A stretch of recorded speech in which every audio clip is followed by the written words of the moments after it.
সচরাচর অনেক সময় দেখা যায় আমাদের মোবাইলে অ্যাড এসে যায় অটোমেটিকলি, সেটা আপনার ফাইল মেসেঞ্জার অন করলেও দেখা যাচ্ছে অ্যাড চলে আসছে। তো এইরকম অ্যাড আমরা কিভাবে বন্ধ করতে পারবো, তো আজকের এই ভিডিওটিতে আমরা সেটাই দেখবো কিভাবে আমাদের মোবাইলে অটোমেটিকলি চলে আসে অ্যাডগুলো বন্ধ করা যায়, অথবা ফাইল মেসেঞ্জার বা হোম স্ক্রিনে হঠাৎ হঠাৎ চলে আসে অ্যাড। তো এই অ্যাডগুলো কিভাবে বন্ধ করবো সেটাই আজকের ভিডিওতে দেখতে পারবে। তো চলুন দেরি না করে চলে যাবো মোবাইল স্ক্রিনে আর আপনাদেরকে প্রপারলি দেখাবো। তো ভিডিওটি ভালো করে দেখার জন্য অবশ্যই ভিডিওটি সেভ করে রাখবেন, তাতে করে আপনি দেখতে পারবেন। আর আমাদের পেজ যদি ফলো না করে থাকেন তাহলে অবশ্যই করে ফেলবেন। সর্বপ্রথম আমরা চলে যাব সেটিংয়ে যাওয়ার পর আমরা একটু নিচের দিকে স্ক্রল ডাউন করবো, করে এখানে দেখতে পাবেন গুগল বলে একটা অপশন আছে, দেখতে পাবেন গুগল। তো আমরা এই গুগলে ক্লিক করব। গুগলে ক্লিক করার পর চলে যাবো অল সার্ভিসে, সেটা থেকে আমরা অল সার্ভিসে যাওয়ার পর নিচের দিকে স্ক্রল ডাউন করব এবং লেখা আছে অ্যাডস।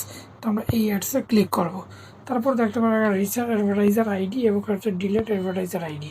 তো আমরা ডিলিট অ্যাডভার্টাইজার আইডিতে ক্লিক করলাম। দেন আমরা ডিলিট অ্যাডভার্টাইজার আইডি এটা আমরা ক্লিক করে ফেলবো, তাহলে ডিলিট করে ফেললাম। ওকে, তাহলে এখন থেকে আমাদের ফাইল মেসেঞ্জার যদি অন করি তাহলে আমাদের কোনো প্রকার অ্যাড আসবে না। ওকে, তো দেখেন কোনো অ্যাড আসতেছে না।